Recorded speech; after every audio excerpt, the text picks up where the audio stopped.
Abend. Hello. Very, very pleased to have you finally here on my channel. I've visited your live stream, I think 2 times, if I'm not mistaken. At least a couple times, yeah. Yeah. And yeah, A Love Supreme. Beautiful, beautiful topic, of course. And I'm so happy to have you here tonight, especially tonight, and especially you, because I think 2 days ago, I don't know, 3 days ago, you did your take on the Love Supreme UHQR and the record by itself. And I have to say that was one of the very best videos about music I have ever seen on YouTube. Chapeau.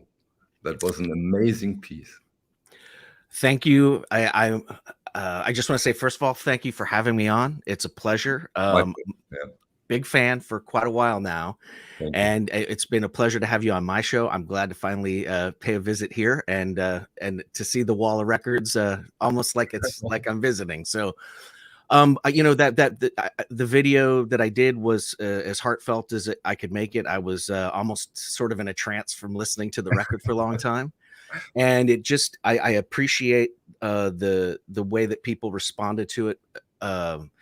Most of the people that commented said thank you for doing it this way. I've been known to kind of get super technical, being right, exactly. That's why this was such a big surprise.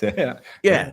As a recording engineer and somebody who makes records for a long time, I have a tendency to look at it from a technical aspect, and as you see it on my show, we sometimes get way deep in the weeds. We did already. Yeah. And this time it was just, I felt differently after listening to a record that I care about so much, and it was a great listen. And I can't wait for us to get into the specifics of what your experience was. But yes, thank you again. Thank you for having me, and thank you for watching. Yeah, it was really, this one was really a pleasure.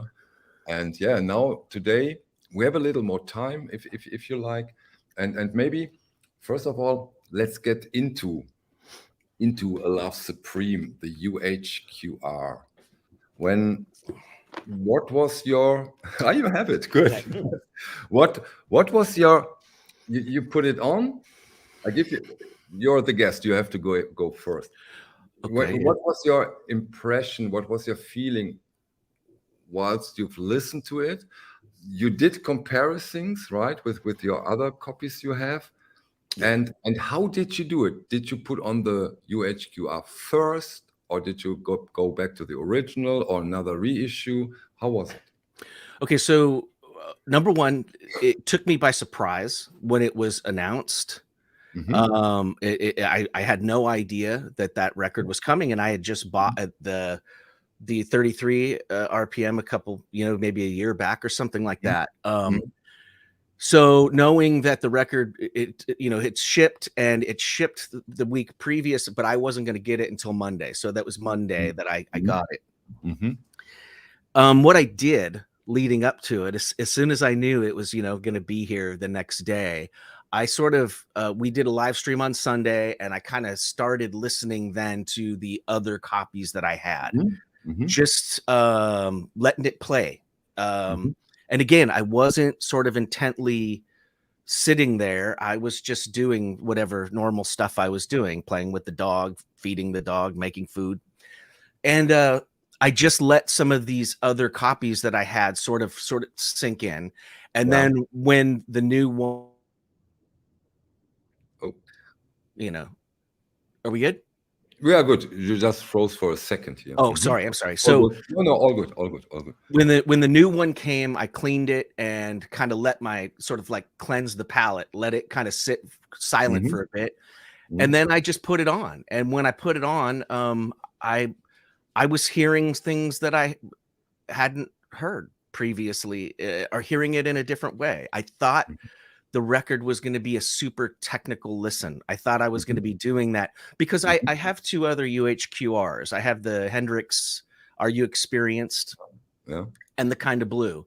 And the Hendrix Are You Experienced sort of was like the cleanest, more 3-dimensional way I'd ever heard that record, almost to the point where it seemed almost like a remix. It was so open and different, technical, and but this didn't hit me that way like I thought it was gonna. So I just got caught up in it was almost like hearing it for the first time again, and I'm not trying to overstate it or say that it was a life changer. It was just a almost like a reintroduction to the record, and it hit me in a way that I wasn't expecting it to, and that's why when I finally got on to talk about it, I just said, "You know what? I'm not gonna talk about the pressing and the frequencies." It just was a very, sort um, of deep listening experience that gave me a new impression of that record, and maybe I would just say refortified my love for that record. And it goes back to when I first heard it back in the mid '90s, I think was the first time I really paid attention to the record. Yeah. Yeah. And I had some of the lighter Coltrane stuff, like My Favorite Things, or the more sort of standard Coltrane stuff.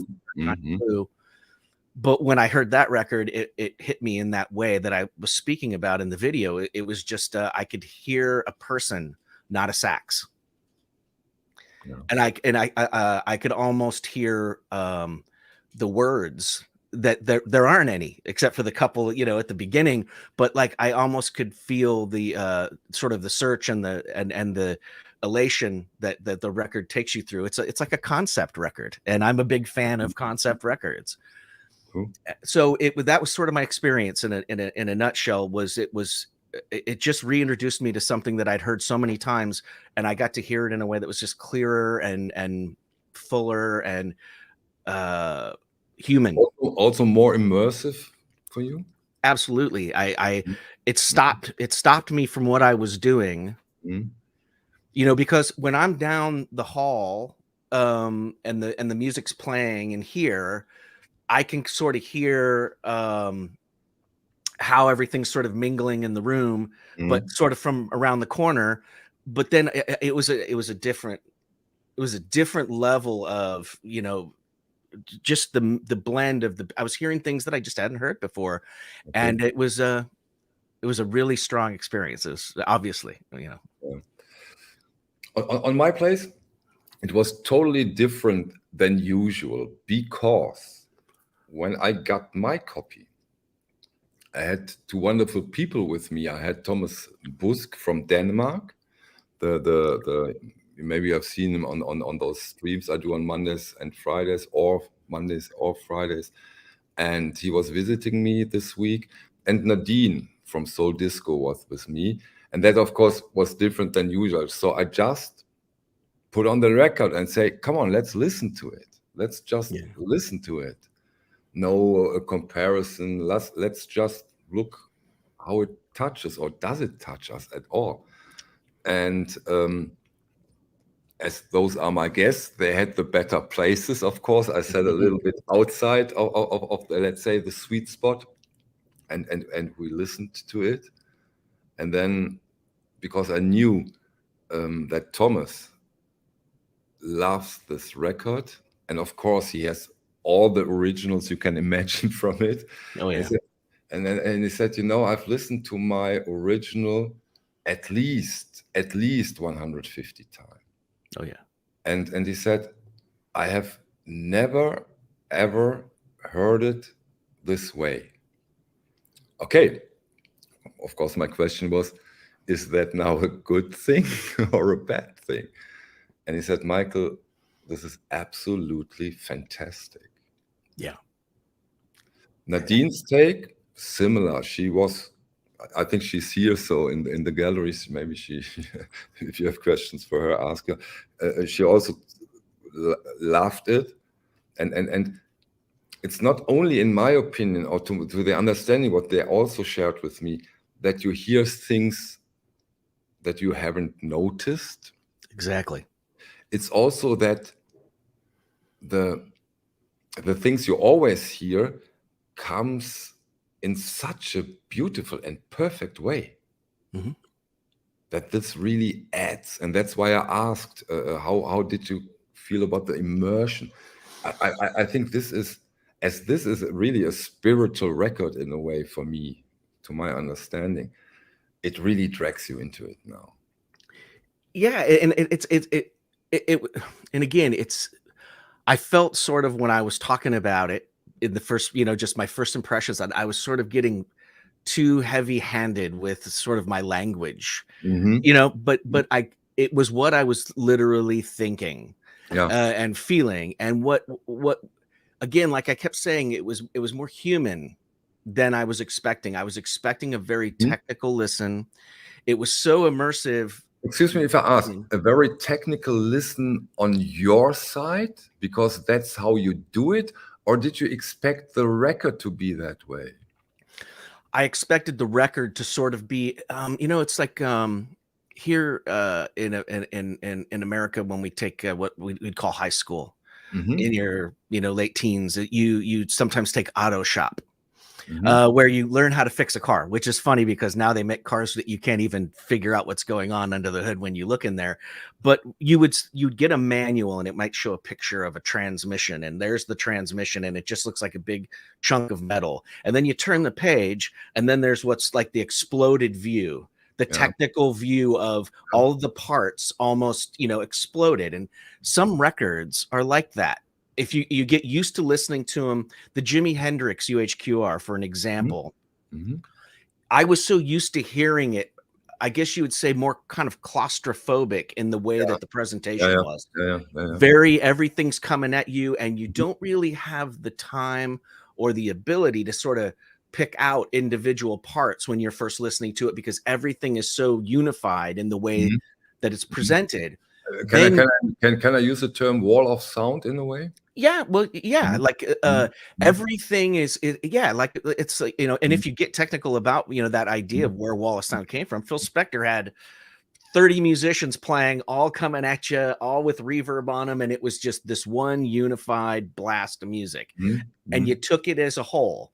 Mhm. Whereas when I got to the UHQR of Are You Experienced, which is one of the only other 2 that I have, it Mhm. felt like it was all I The could go blank the around blanket and the blanket ins away? Mhm. yeah, you could Mhm. inspect each Mhm. individual thing Mhm. almost like it was, all these individual performances were happening, and in some ways that's good. Mhm. You know, from somebody like me who likes to, I've been studying that record. I've been sitting in a recording studio with Eddie Kramer asking him about that record, and Mhm. how is Mhm. it made, and Mhm. what are the secrets, and but I was expecting the Coltrane record to be more like that. That's what I Okay. mean by technical. Mhm. Okay. I wasn't gonna be paying attention to the music or the Mhm. the the the point of it or the expression that he was trying to do. I was gonna be going, "Oh, that sax sounds like this. Oh, there's the bass. I can hear it perfectly. There's the piano. The drums are over here." So, yeah, yeah, yeah. Mhm. Didn't happen that way. That's a great thing. It is.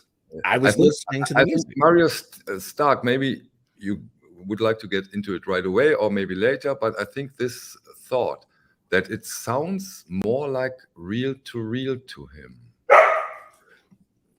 Yeah, well, it does sound pretty close to just being a true close-up source that, you know, I think, our goal usually as hi-fi people is we want it to sound like the band heard it or the artist heard it the day that they played it back and said, Mhm. that's the finished product, you Mhm. know and it's Mhm. always this want to get as close to that as possible. um Meaning close to as possible to the tape, right? that yeah that tape source that they listen to, if you're in a studio on the day you finish recording, everybody comes in and sits down and they play it back, and everybody looks at each other and says, "What do you think?" That's it. That's the one. Go ahead and put that one out. By the Mhm. time, especially back in the 60s, the 50s and the 60s, by the time it got to the end user or the person at home, other considerations had to be taken into account, like what does the average listener have to play this back on? Yeah. Yeah, And that was a topic we really got deep into on your stream, right? That those are really, really important criteria at the time. Also nowadays, I think, what is the average system at home and how do we do it perfectly yeah. for this, right? Yeah, and we go to those lengths in the recording studio. We try to go, Mm, you know, what are people listening on right now? Well, we better try listening through that. Let's put it on. And I've been in studios, especially in the 2000s, where we literally took the final mix and made an MP3 of it and put it onto an iPod, and listened to it through the little Sony headphones just to see what the average person was going to hear when they were listening to it on Spotify or whatever, and it's Reverie, I don't think that's what George meant, that studio playback does not match home playback, but still they listen to the tape, right? So well, I would say that in most situations, studio playback exceeds home playback in the sense that a studio, um, maybe not in the way that you're some of us might think that when you're in a recording studio that's designed by a known studio designer, you're hearing pretty accurate stuff.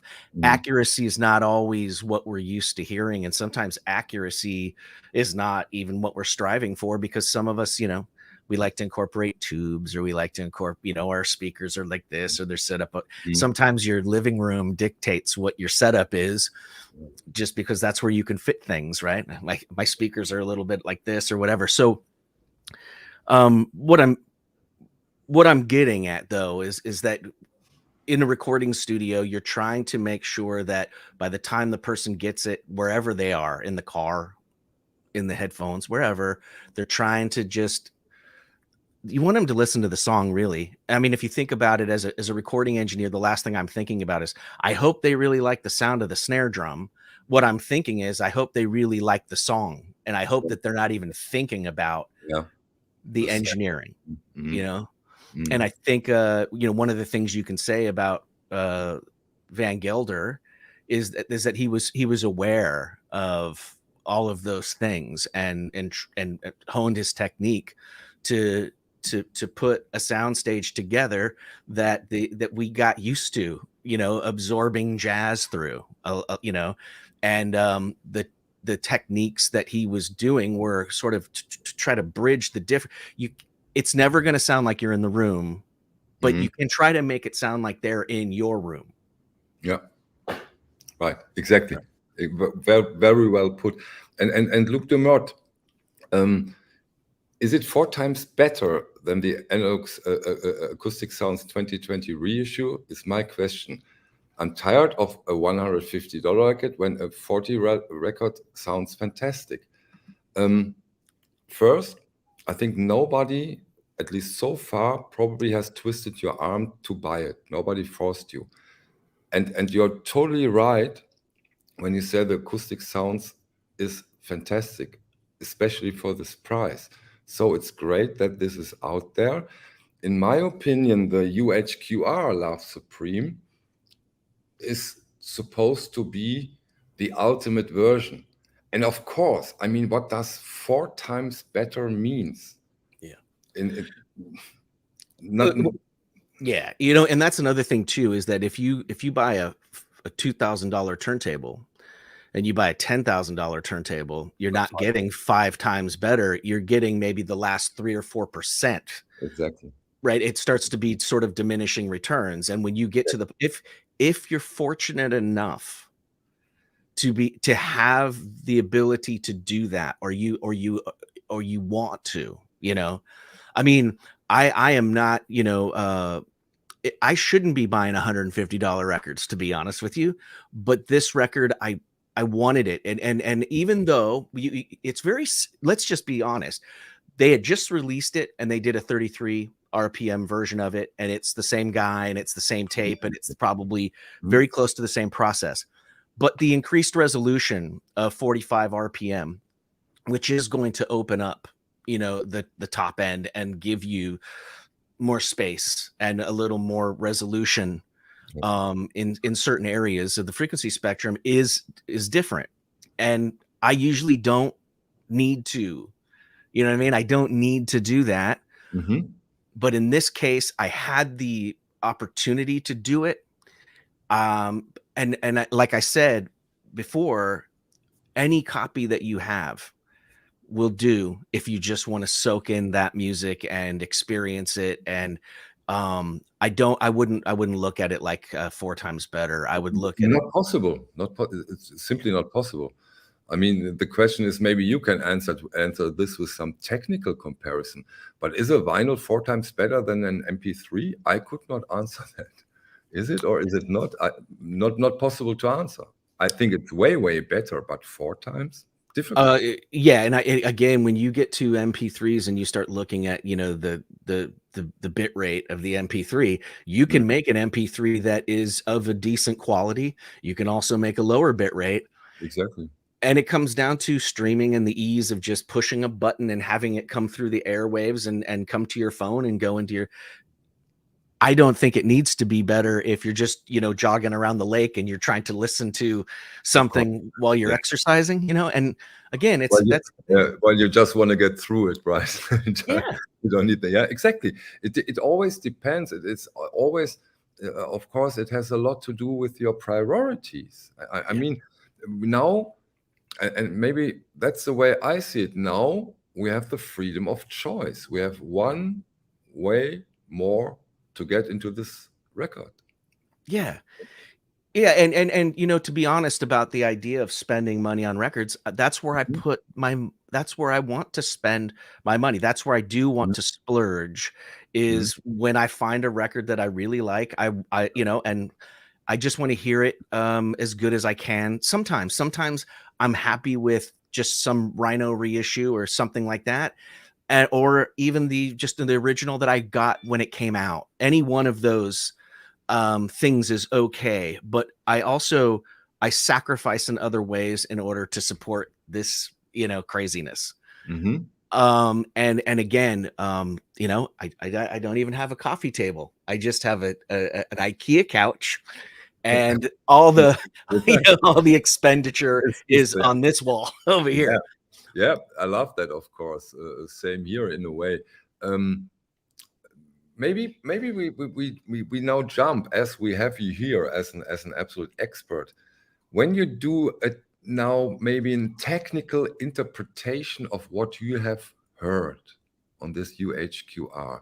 Okay. What is your technical approach on this remaster or the reissue? This reissue. Okay, so the way that I've always heard this record was stereo. I have not heard a mono copy. I've always viewed it in my mind as there's Coltrane to the left, right? There's Elvin Jones to the right. McCoy Tyner was just a little bit left of center, and Garrison's everywhere. But when you hear a little bit of a pluck or a scrape or a click, the bass is kind of, it's almost like the four of them are standing right in front of you as if they were set up to play, and that's how it went. And different copies of that record that I've listened to over time, some of them even on CD, the presentation or the stability of where the musicians were or how big the space was that they were in would sometimes change based on the transfer of whatever it was, whatever tape they were using to get it to CD. This UHQR one brought a little bit more stability to the soundstage where they were located. And this is purely technical for me. And because it was more stabilized, and because the frequency spectrum seemed to be sort of, I would just say, more fulfilled in terms of how this transfer went and in terms of this playback went, I could really now hear the difference. There was times where in the opening cut, part one, let's just say, I could hear the bass doing some things that I had not ever noticed before. And I wasn't even trying to listen to the bass. I didn't have to I didn't have to force myself to focus on a certain instrument in order to follow it, if that makes sense. It makes sense. I know the feeling, because sometimes when you listen and say, okay, no, I have to do a comparison, you really focus this time on the drums, this time on the saxophone. Yeah. I didn't have to sort of divide my, you know, my time to concentrate over here. It just filled the room better than any of the other ones that I had listened to that point. And it just, if you've ever been in a room with a band playing, you don't have to, move your attention because they're right there playing in front of you, and it's what it is. Yeah, it's what it is. It's a good term in that. It allowed me a better listening experience because I could really take the thing in as a whole. And I guess that is why when I sat down to do the video after I'd been listening for so long, my intention was to get as technical as I could. But it was gone. If that was your intention, you did a very bad video. I know. It was I couldn't even talk about that part of it because once I was free to stop thinking about panning and frequency, I was able to just absorb the music. And again, that it was a weird tie-in of how the technology can actually make it easier to listen to the music or vice versa. So, it was technically not technical. It was technically untechnical.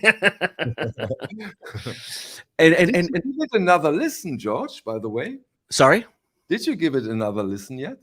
I did. I listened to it yesterday. I had to give myself a couple days break, and I put it on again yesterday. And again, and one of the reasons why, and I had to thank Chad for putting it out, was simply because this was a record that I felt deserved it. I know that people have gotten tired of how many times do we got to hear it's like Dark Side of the Moon, or something like that. But again, I see a lot of parallels between Dark Side of the Moon and this record in the sense that there is a concept and it does flow. And when you do have a really good, quality playback of either one of those records, it alleviates.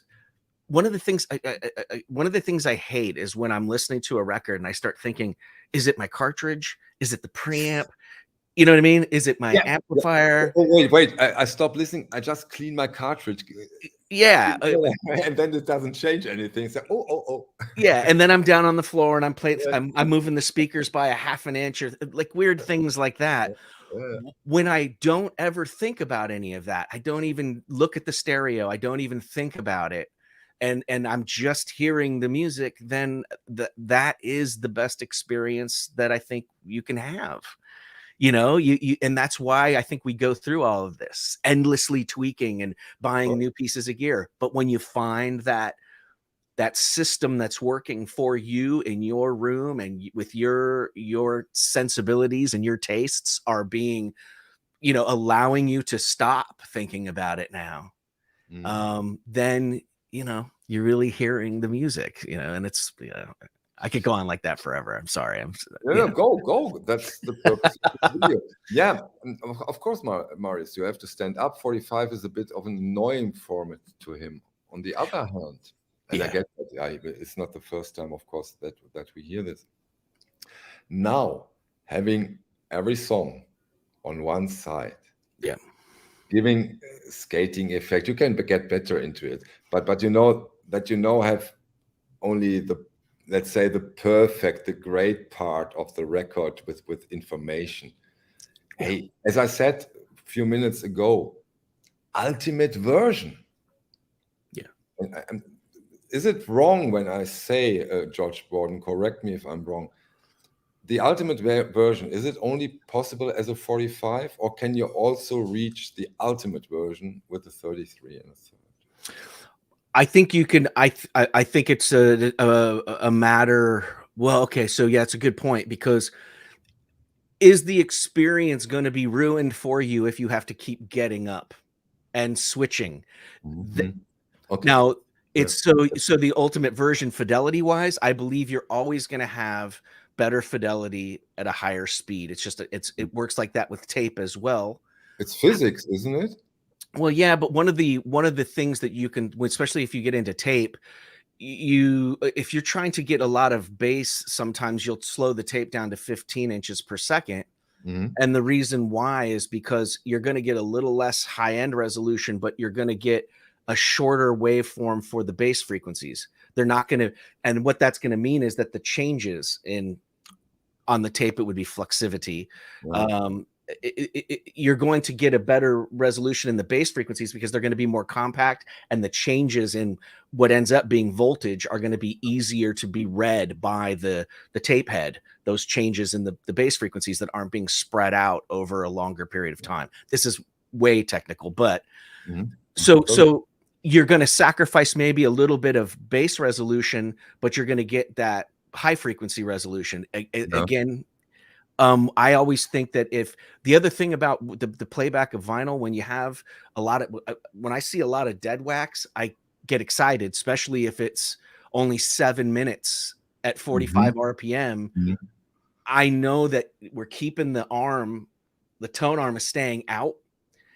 It's going to be a lot easier to read. You're not going to have that centrifugal force, you know, on the inside. But it's is it a skating effect the wrong term for it? Yeah, I always say skating, and then you use your anti-skate to kind of combat it. You know, but yeah, it's, you know, the tighter that circle gets, you're also, you know, it's faster, it's pushing the arm, right? All these different things that are happening between the outside and the inside of a record. Intergroove distortion, some people have that problem, and it's annoying when you can't figure out how to get rid of it. You can get rid of that, and then also, you know, that you're free to let those dynamics happen when you have that amount of space and it's just one song. Now, the Coltrane record for me kind of works having each one of those movements, if you want to call it that, or parts, each having their own side. It gave it a little bit more it was enjoyable to finish that one, and I'm expecting the next one to come in. I go, oh, that's right.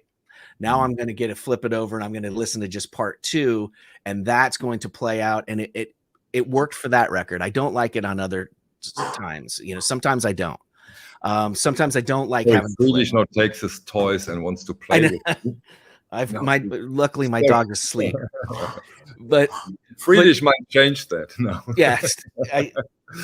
But I was going to just say that if the idea of if you have to keep getting up and you have to keep flipping the record, and that's a drag, then it is going to change your experience, and it's not going to be the ultimate version. Good point. And I'm totally down to accept that idea. I can say this though, the best listening experience that I've had with this record was this version, and I do have the other one. And again, if all I had was one of my other ones, I would still enjoy the record. I'd still, of course, you know, of course, yeah. Again, and this UHQR is not 4 times better. Whatever that means, than the 33 and a third. But luckily, at my opinion, over at Analog Productions, with this version, they managed to give me the ultimate reissue version. My personal opinion. Yeah, you know, and you know, I even sort of kind of jokingly made the joke about the box. I actually, you know, something I said, you know what, this one, I like this. I like this record does deserve this big encyclopedic wooden, you know what I mean? And then, so I made a point just to myself. I said, I'm going to put this one on the shelf. And I did. And you know what I found out? It was actually easier to access the record because I could slide the drawer out and the space was saved. And then I realized I could put a couple other copies. Yeah. Bring it out. Yeah, it's not that bad. No. And I can put a couple other copies in there, you know. So now I have my 3 best copies of that record stuffed inside that box, and I can get it out. And when I pull it out, the space stays there, and I don't have to slide the record in. And some of my shelves are real tight, and this made a difference. I'm just, again, it's another one of those things that comes up. And for example, also a minor thing as it might look, but I think this is important, and that shows that they are listening, that they send the records outside this wonderful gatefold jacket. Yes. So important in my opinion, because we haven't talked about it yet, but this Stoughton jacket is nothing but perfect. I mean, the jacket, wow, wow. And there is a very, very pleasing crackle when you open it for the first time. For anybody also for the second or third or fourth time, then it's gone. Or you just open it, or you don't open, just keep the record on, never open it, so and keep the crackling. I only did it halfway, so I can always have a couple more crackle times. So that's the way to go. It's very pleasing to do. So in a way, for you, a rediscovery of one of your favorite records, right? When I listen to your video, absolutely. Yeah. Do you have the 45 RPM Kevin Gray version of it? I do not. You do not. Yeah. No. Being somebody who's mastered a bunch of records, I don't usually pay attention to the mastering engineer. I just try to listen to the record, and I hope that I'm not paying attention to the mastering engineer. Now, I know that if Kevin Gray mastered it, it's going to be as good as it can be. I know that. Or the same for Bernie Grumman. And I am not on that level at all. I do share a mastering credit with Bernie Grumman, and you can all find it on Discogs. But I don't place that much. I'm trying to not listen to the engineering when I'm listening to a record. And then obviously there's that next level when you've soaked up the record, you've absorbed the record, and you go, I like this music, I like this listening experience. Then you do maybe want to go, well, who provided this? And then you sort of you put that name sort of in the back of your mind as but I don't necessarily buy a record just because Kevin Gray mastered it or anybody. Yeah. When did this had happened? When does the master engineers became almost as big celebrities as the musicians?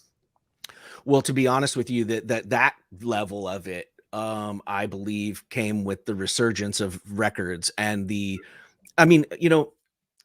very quickly, I'll say this. There was a point where we had an infrastructure for producing vinyl and shipping it around the world. There were plants everywhere, and they were just going 24/7 pressing records. And then all of a sudden, they all went away. It's just like those big glass bottles you have sticking out of your preamp. They stopped making tubes too. And then all of a sudden, you had this sort of, okay, there's the equipment still there and people buy the equipment, and then they try to make them, but they don't necessarily have the expertise or the infrastructure to make them in mass like they used to. And so when the record buying public started asking more and more and more, and why does this one not sound as good as I remember it? And then you come to find out, well, it's just the CD master because they never really made this one for record. And then came the idea of staying all analog, and on CDs they had that little indicator of AAD or DDD, and when you had a CD, people were looking for DDD right at the beginning. Yeah. digital. Yeah, and being somebody who working in a studio, there are times when digital stuff is involved. In the record making process. It might just be, if you're listening to sampled strings or sampled, those are all digital, devices, and, mixing onto digital tape or something like that, all kinds of different hybrid uses, because they're all tools and they're all valuable. And I understand that, if you want that purest experience and you want to go directly, that thing was made in an analog world from the beginning and you want to keep it that way. I get it.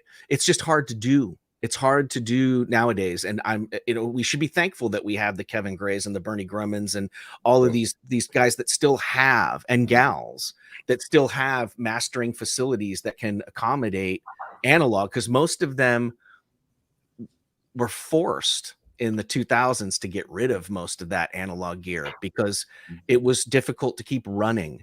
And you had to give up, to digital to an extent. Then all of a sudden everybody went, whoa, we're just kidding.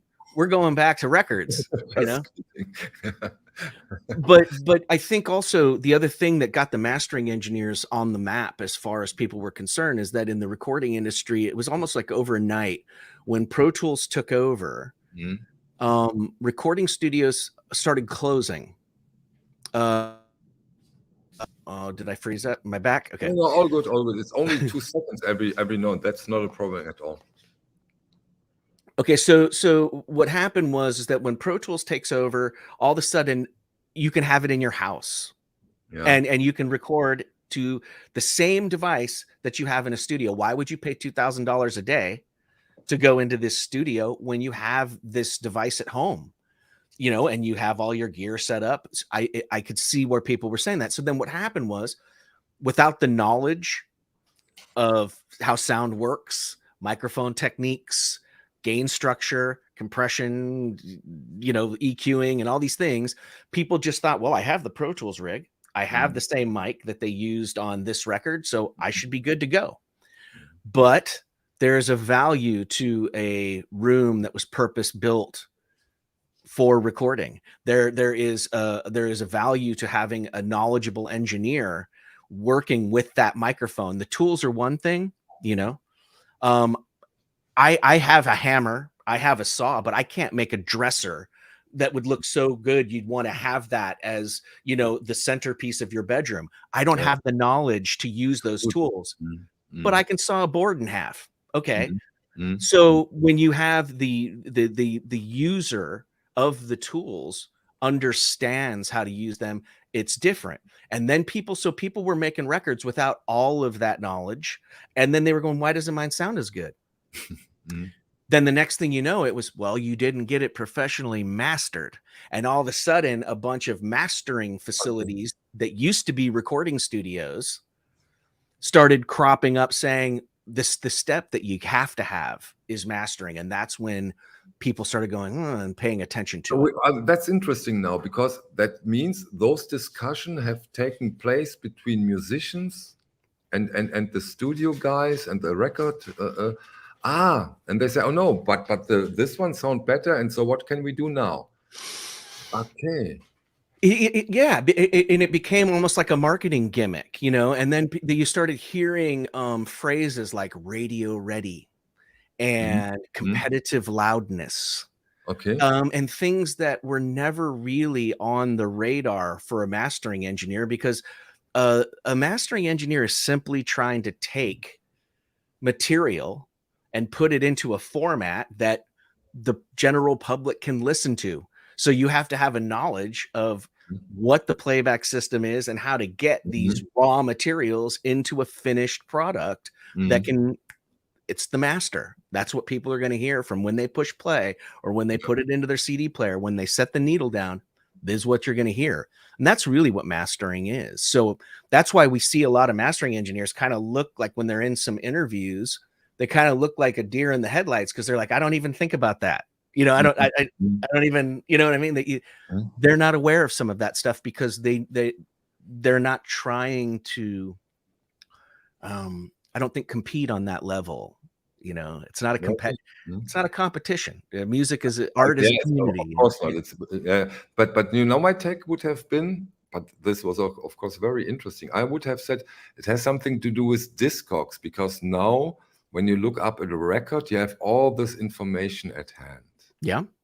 And then let's take one. Let's take Kevin Smith, because he has now done the Love Supreme. Let's take him. So you have 5 records, and you look it up at Discogs, and you see 4 times Kevin Smith. Kevin Gray or whatever. So and all of this, also the stardom can result, because now we have all the datas where we can filter, where we can look, oh, he has done this too, oh, amazing, oh, this one he has done too, amazing. I think Discogs, the database, also might have had its place in this, right? I think for the average listener, and I'm not trying to say this as a put down. I'm just saying, like, the average listener now has an easier way to gather information, whereas for some of us, it was always there. It was in the dead wax, and it was on the cover. It was in the inner sleeve. I was aware of who recorded records, before I had a computer. Because I was that person. I don't do it anymore, but I used to sit there as a kid and I would read every single word, on the inner sleeve, every single word on the back cover, and look at the labels and study them and compare them. I would do weird things like that. I don't know why. Mm-hmm. But yes, you're right. It has become easier to just simply punch in somebody's name and figure out, but then again, not all of that is accurate and not all of it is fully, vetted. But we have an idea of who the good mastering engineers are right now. And what I mean by good is that consistent, right? Consistency is very difficult to get. Lenny stinks. Nobody can hear the difference between a PB Tal rip and the original. What is your take on this one? I think I think that if we're talking about somebody that we know in the community that rips records from vinyl to a digital medium, I think that you're correct that person does a really good job and is really consistent. Found a means to do it, practiced at it, put in the 10,000 hours, and became consistent. And that's, again, always a good trait. And I personally have met this person and know them.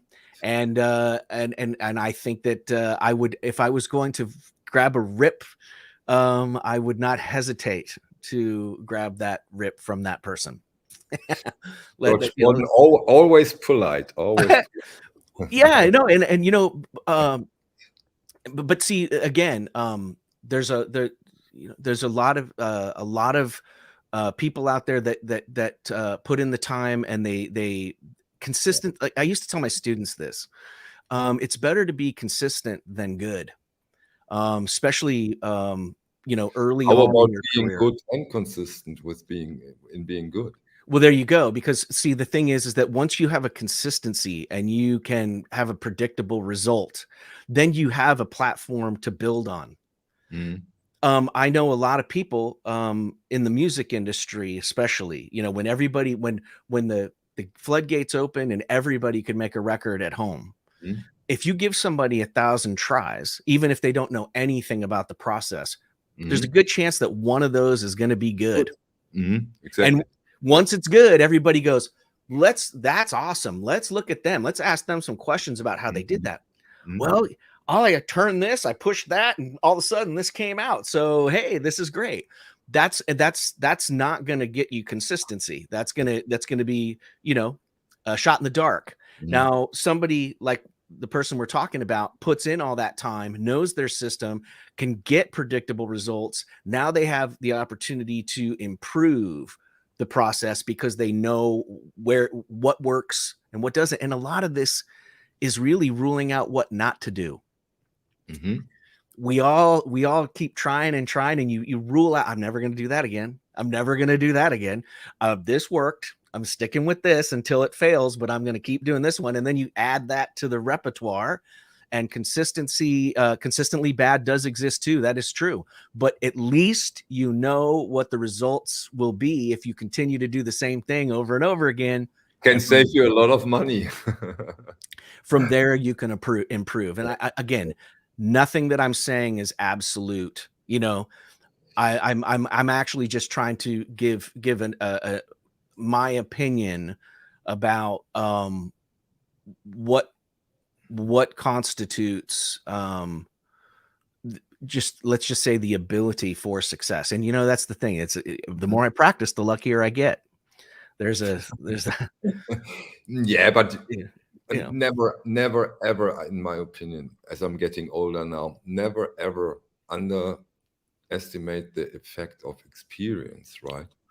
That's exactly, and that's what I'm trying to say, I guess, in a roundabout way, is that doing that consistent behavior, it gives you an expertise because you know what to expect, and that experience relates to an expertise that I think that we all learn to depend on as listeners. And so you find somebody who gives you consistent results that you like. And that's the other thing, is that every single one of us could go right back there on Michael's wall there, or over on this wall, and find, 50 records that we hate, True. No doubt. In my case, more. Yeah, but it's an opinion that we have. We have likes and we have dislikes, and all of us have different, And that's what it's all about in a way. Also, when we talk about this UHQR, yeah, it's an opinion. yeah, It's not that we state physical laws here or natural laws. It's our take, our personal analog take in a way, yeah, of what we experience and what we think suits the description of this record or this edition the best.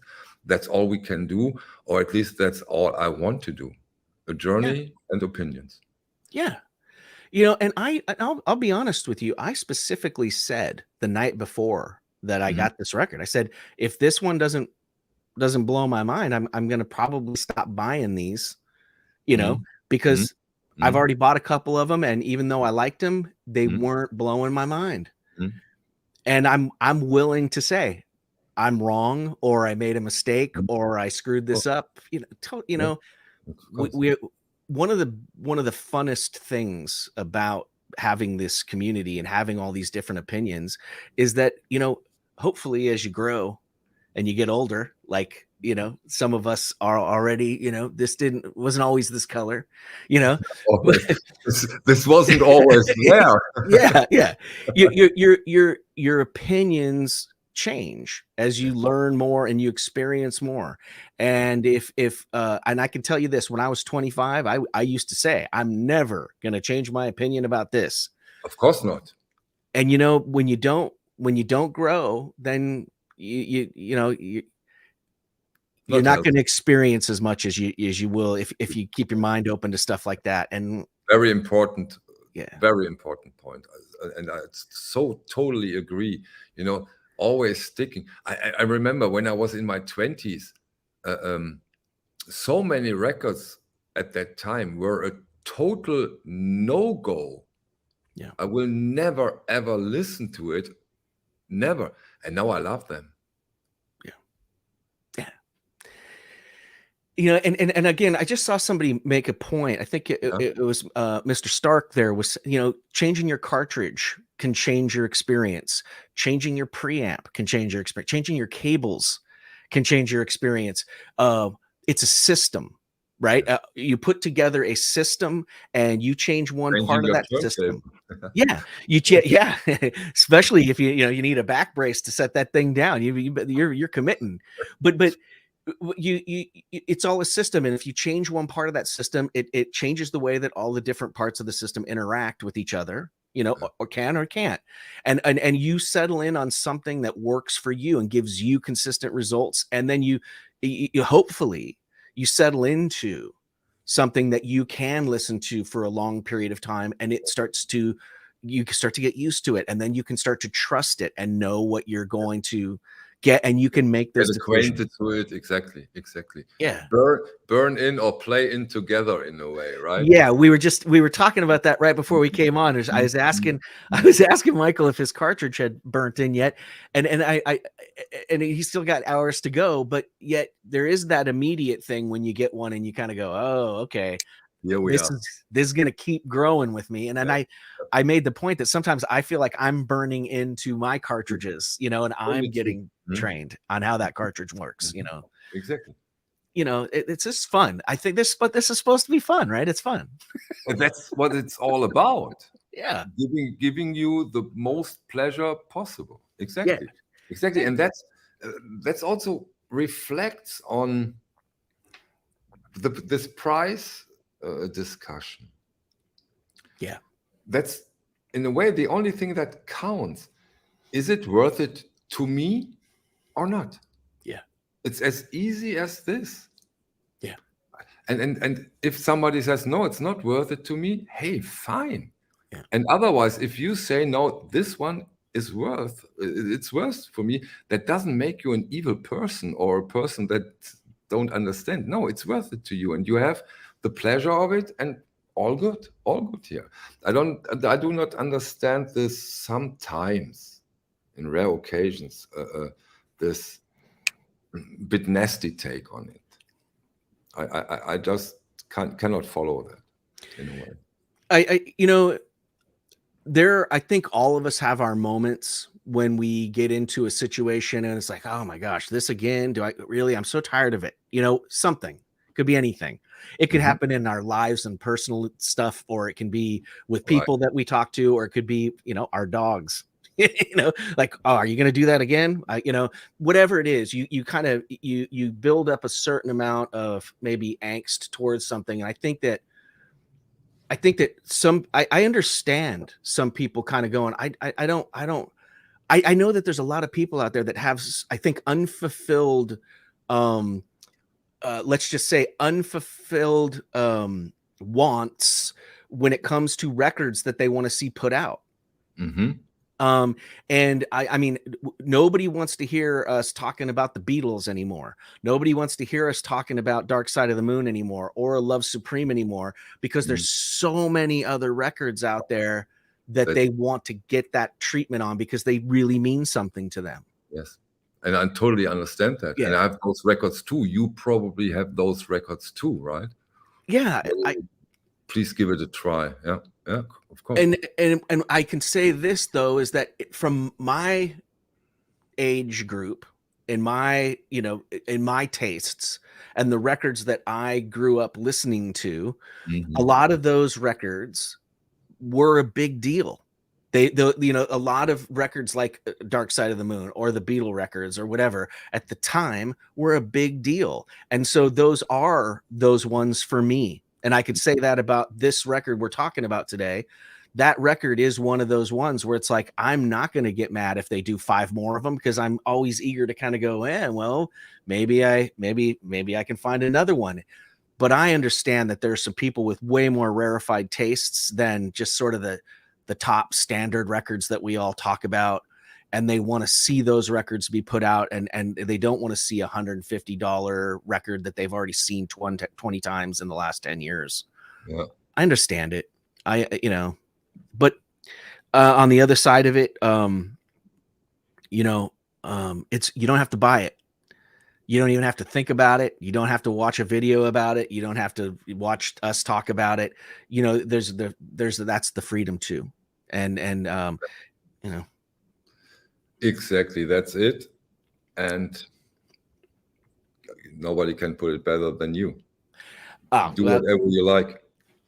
Yeah. It's, So, I love it. And I'm serious here. I really love it.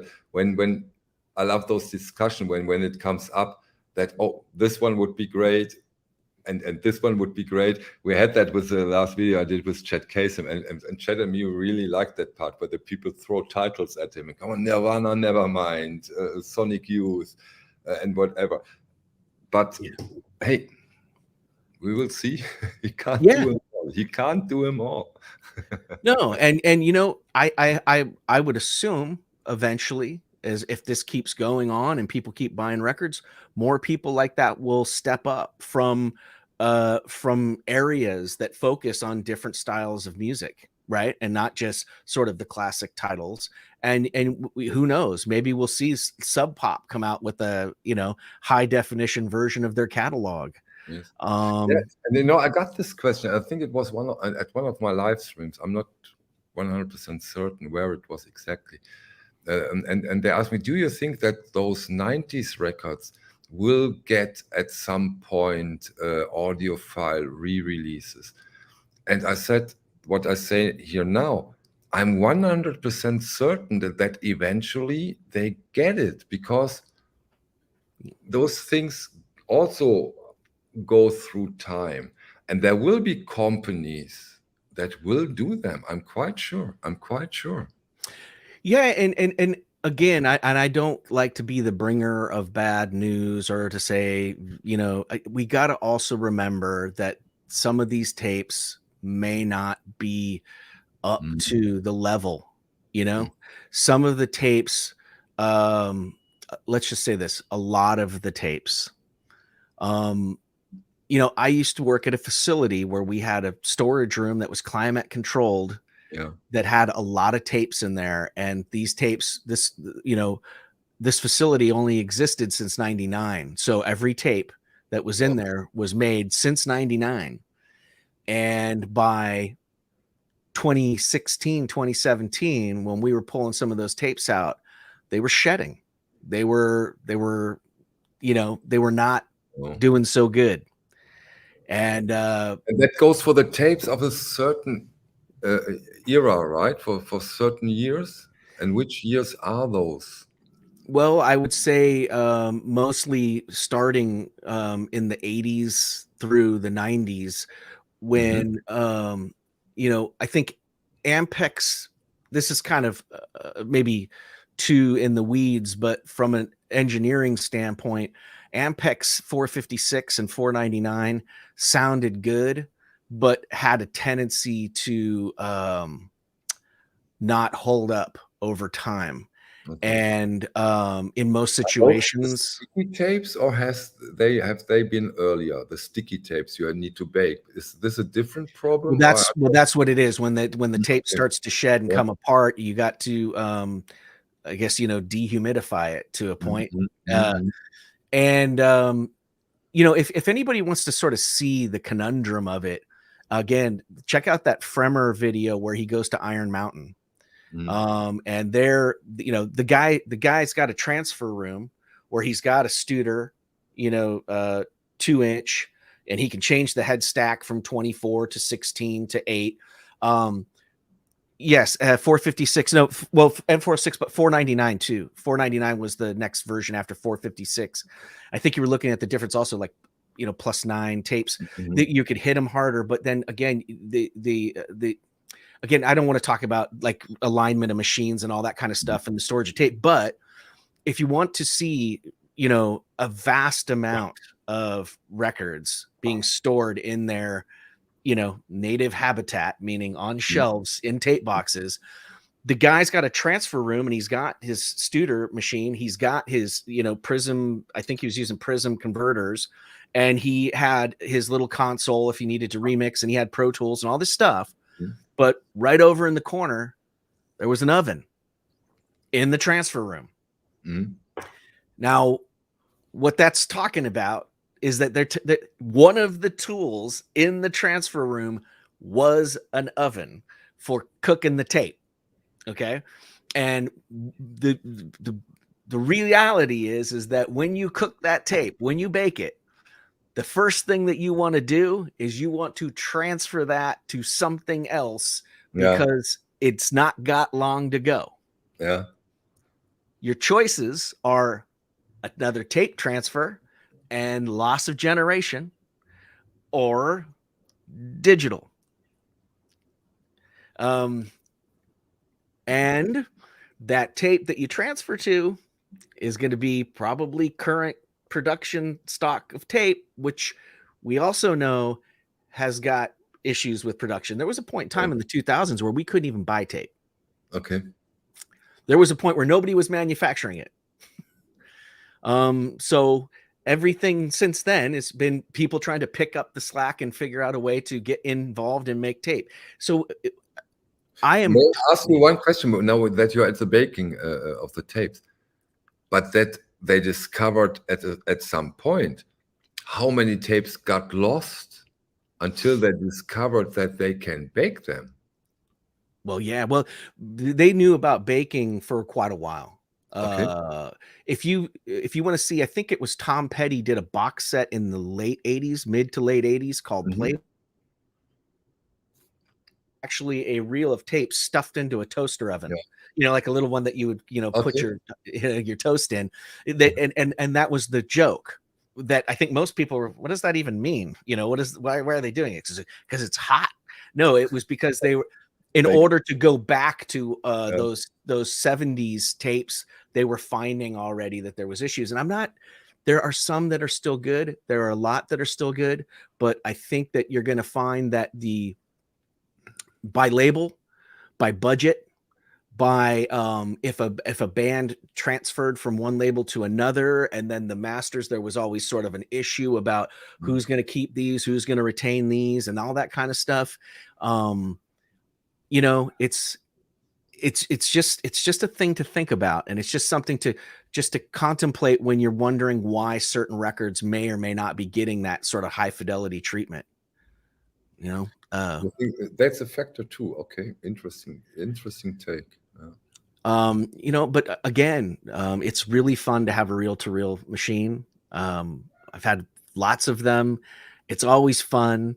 And you can, you know, I used to, as a kid, I used to sit there and I used to make mixtapes on reel-to-reel, get the records, take the songs, put them onto the tape and listen to them and try to preserve my records. And you know, it's fun. It's fun to get into tape. But then again, most of the tape that I have from that period of time, I couldn't play anymore. What do you say to David Strangename's comment? 90s records were recorded on maximum CD, DVD quality, 44, 48 kilohertz. I think for the most part, you're correct, because in the 90s, I mean, you're not even, well, yeah, if you're talking about, you know, in big studios, you're talking about at best having a dash machine, like a reel-to-reel 24, 48 track Sony 3M, whatever. Yeah, you were usually running, I think 48 was, well, thank you, Nadine. You're talking about usually 48. You know, the dash machine that I was using for a long time in the late 90s to mid 2000s was a 48 track half-inch tape, 48K 20-bit. So it was exceeding the 16-bit quality of a compact disc. And you know, there was those machines sounded fantastic. They could. But what we had to learn as an engineer was that it wasn't doing the things that the analog tape was doing. So you'd be listening back, and this sounds kind of thin, sounds kind of cold. It wasn't compressing. It wasn't doing those things. You had a finite amount of space that you couldn't exceed. And when you were bringing it in, so what we had to learn how to do was do some of those things before we digitized it. You know, do a lot more processing on the way in to the machine. And it, you know, but again, they're all tools, they're all valid, and you know, there's a lot of pros and cons, but there's mostly pros, you know, to digital, you know, mostly. Yeah, we talked about it, and but you mentioned quite some of the pros are that it makes the productioning process way easier, right? That's a big thing of it, and less cost intensive. Yeah, cost is a huge thing. Maintenance is a huge thing. That's the size, the amount of space it takes up. You know, I grew up into it, you know, doing 24 track. Yeah. Even when I had a 48 track dash machine, it was more common that I would spend 24 tracks and record across the tape and get about a half hour. And then I would just flip over to the next 24 tracks and literally have like 2 tapes running simultaneously. Cause even in Pro Tools, when I have 1,000 tracks, I usually tend to stay at 24. I try to get it done in 24. Now, Tublandia made this point: when transferring a baked tape, I believe there should be an analog and a digital transfer simultaneously. And there are ways to mitigate the generational loss, fatter tape, higher speed, etc. That's absolutely true. And that's, you're right. Those are the 2 options. Those are the 2 options. And both of them are probably a good thing to do. But you know,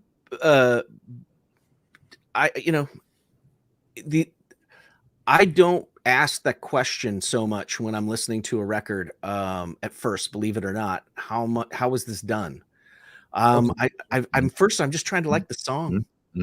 Yeah, of course. Yeah, I just want to hear the music, and then after I've decided, you know, that I like it or I don't, I start to go, well, why might that be? You know, makes sense. Makes sense.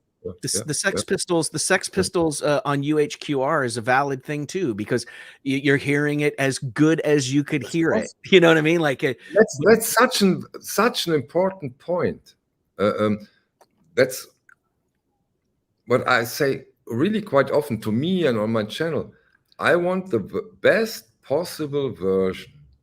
So far, I've experienced that the analog version, whenever possible, for me is the most or the best one in many tests I did. But if it is the digital one, hey, so what? If I like it more, I like it more. I think that there's something to be said with the fact that, and again, I'm a person who doesn't really have a problem with digital, but if I could stay 100% 2-inch, 24 track Neve console, and have somebody waiting, in the back that could come out and fix something when it broke, which is going to be almost every day, and pay them $100 an hour to come out and fix this thing overnight while, I would do it. And I think the reason why I prefer analog sound, because I think that analog sound speaks to the human mechanism of how we absorb sound and how we, gather sound. It's a very mechanical process. And the idea of, the chain is broken the second that you digitize it. Yes. And I'm also a believer that once it's digitized, it should stay digitized until it hits the air to be played back. I think that's important. But again, I'm going to say it. I believe that analog appeals to the human nature mechanism of listening. There were interesting tests there. I think they have done them in Korea, if I'm not mistaken. They made a room with an analog system and analog music, and one with digital music, same music, and they put plants into both rooms, same plants, same age, gave same water, like a laboratory. The plants with an analog music had an way faster growth than the digital. Why ever? Well, there's a lot of studies that sort of prove that stuff out, and I think that there's a lot of merit there. And I think sometimes, though, what it does is it clouds it clouds the perspective that digital can't sound good. There are also fantastic sounding CDs out there, no doubt about that. No doubt. Absolutely. But there is sort of, a physical thing that occurs. And some of it's maybe indescribable. Some of it might be indescribable, and it gets down to psychoacoustics, and we all have different. Absolutely. Yeah, we all have different ways of absorbing information, and we all have sort of predetermined ways that we absorb the information that's coming into us. And if anything, it's almost individualized experience when you listen to a record. You put 4 people in a room, and there's going to be some commonality between how people respond to it, but there's also going to be separate individual thought processes that describe it, and that's which makes it even more interesting. Absolutely. That's the whole just a quick answer Revelry's question. No, not yet, but maybe I will get one and will need one when I go on with those music clips I do now with the videos. Then I probably will get one and need one. Sorry, George. No, absolutely. I've been watching a lot of these comments go by, and again, it's great to see sort of everybody's take on it. It's and the beauty of it is it just shows that this means something to most of us. Yes. The fact that we're all sort of searching for, whatever it is that is going to make us feel good about what we're listening to, and really just get back to enjoying the music is a wonderful, thing to share. Yeah. And I think that even seeing a comment that's completely contrary to mine is valuable. Of course. Because it gives me an opportunity to go, well, let's look at that. Let's think about that. It, yeah. I like this question from Belisario. Is there, or maybe rephrase it a little bit, is there a process of mastering a digital recording for a vinyl release to make it sound more analog? Well, yeah. Well, yeah. Again, I think what's weird is saying sound like analog. Mhm. I think that maybe is the hard part to define. What I do is, and I've been doing this for the past 20 odd years, is I record through an analog console using analog equalization, analog compression, analog preamps and microphones and all that stuff. But I record into a digital medium Yeah. at a high resolution, Pro Tools. But then what I do is when I simply use Pro Tools as the sort of the multi-track, meaning it's like it becomes my tape machine while I'm recording and overdubbing. Yeah. And then when I'm done, what I do is I mix it entirely inside Pro Tools. But then when I have the final 2-track mix, I send that to 2-track analog tape. Tape. Okay, back and forth then. Yeah, it's the one time. So then what I'm going to Mhm. do for the record is I'm going to, if they can accommodate, and it's sometimes they can't, depending on what mastering facility you can afford to use, if they can accept the analog tape, then I will send that to them, right? I will put together a full side on a reel and a full side on a reel. But most of the time, let's just say less than completely top line mastering facilities want a digital file. Okay. Or they might have 1/4 inch and not 1/2 inch, and I like to mix to 1/2 inch. Mhm. So what would happen is that I would give them a 96K 24-bit fully banded file, but I use tape as a plugin. Um, Meaning I use the highest conversion I can, the best clock I can. I hit the tape twice for each song. I hit it nominal, or the meter's going to 0. I hit it +2, meaning I'm hitting it kind of hot, getting Mhm. tape compression, and possibly even -2. I bring all of those into a session in a digital format, and I have the digital mix and 2 or 3 analog versions of that mix, and then I cut them and edit them together so I can use the benefits of analog tape. Yeah. And I'm only getting 2 tracks of tape hiss. I'm not having 24 tracks of tape hiss. Good And point. Yeah. Yeah. I'm kind of using the tape machine sort of as a plug-in to give me that tape saturation. And then I put together a final sort of Frankenstein cut together Mhm. version, depending Mhm. on what sounds best, and get the levels right. And I piece together that. So in that way, I feel that I'm getting the benefits of analog tape in the easiest way that I can.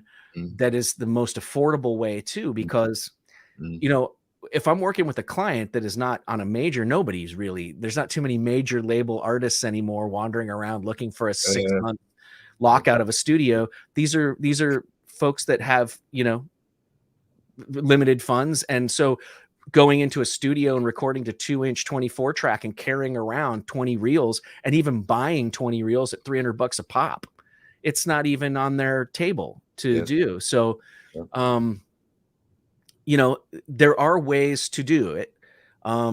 They're getting better with plugins now as well.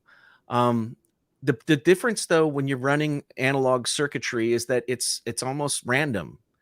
Um, Random crosstalk between channels, uncorrelated and correlated noise, all these kinds of things, and it gets Sounds really like sounds like a lot of trouble, although I do not understand everything of it, but I get an idea. Yeah. Yeah. yeah. I mean, theoretically, if you run the same signal twice up an Yeah. analog channel, it's going to be slightly different each time. Yeah. Microscopically different, possibly. Okay. So it's hard to mimic that with an algorithm. Now I have a personal question because you're the right person to ask. I never asked that question. I always ask that to myself, but maybe there is an answer. Maybe it's total nonsense what I ask now. If you have this beautiful all analog records, like let's take the Love Supreme, and then you listen to it on a tube system or on a system with transistors. Yeah. what is the analog way of doing it? Is there, on your point of view as a master engineer, the better equipment, tube, transistors, when it comes to analog records? What tubes introduce is a whole new set of, I guess you would say, sound sculpting abilities that the transistors won't readily bring to the table. The tubes have their own form of compression. They have their own form of correlated harmonic additives. Tubes process the sound differently, whereas you're going to have another situation where you have to be careful with gain structure when you use tubes, because tubes can round off the transient.